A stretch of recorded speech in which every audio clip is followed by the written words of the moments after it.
नमस्कार दोस्तों, आप देख रहे हैं महानगर समाचार। मैं हूं अशोक निगम। आइए देखते हैं। स्वामी प्रसाद मौर्य ने इस्तीफे में अखिलेश को गिना दी उपलब्धियां। 45 से 110 सीटों तक पहुंचाने का लिया श्रेय। उत्तर प्रदेश में राज्यसभा चुनाव के बीच समाजवादी पार्टी में माहौल गर्मा गया है। समाजवादी पार्टी के भीतर बगावत का बिगुल फूंका जाने लगा है। राज्यसभा उम्मीदवारी को लेकर पार्टी के भीतर से आवाज उठने लगी है। समाजवादी पार्टी के राष्ट्रीय महासचिव स्वामी प्रसाद मौर्य ने इस्तीफा दे दिया है। भले ही उन्होंने अपने इस्तीफे का कारण पार्टी के भीतर अपनी बात अलग तरीके से पेश किए जाने को बताया जा रहा है, लेकिन राज्यसभा चुनाव की राजनीति से भी इसे जोड़कर देखा जा रहा है।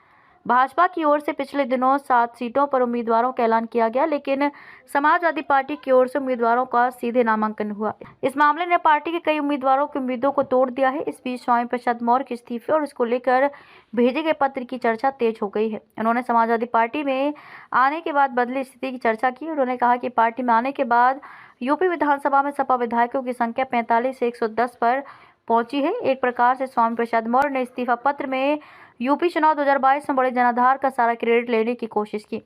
यूपी चुनाव से पहले आए थे स्वामी प्रसाद मौर्य ने यूपी चुनाव 2022 से पहले भारतीय जनता पार्टी को अलविदा कहा था। 2017 के विधानसभा चुनाव से पहले स्वामी प्रसाद मौर्य बहुजन समाज पार्टी से भाजपा पहुंचे थे।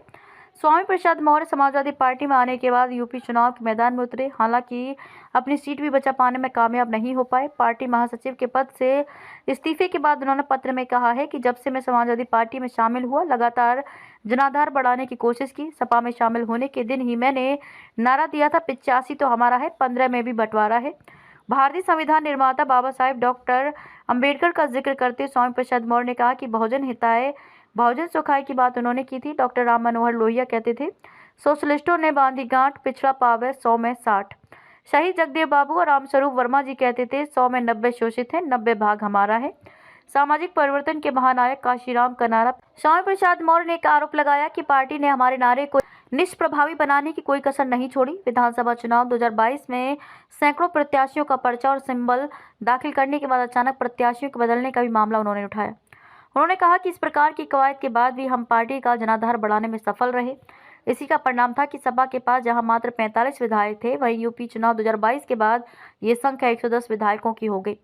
इसके बाद बिना कोई मांग के मुझे विधान परिषद भेजा गया। इसके बाद राष्ट्रीय महासचिव बनाया। इस सम्मान के लिए उन्होंने अखिलेश यादव को धन्यवाद दिया।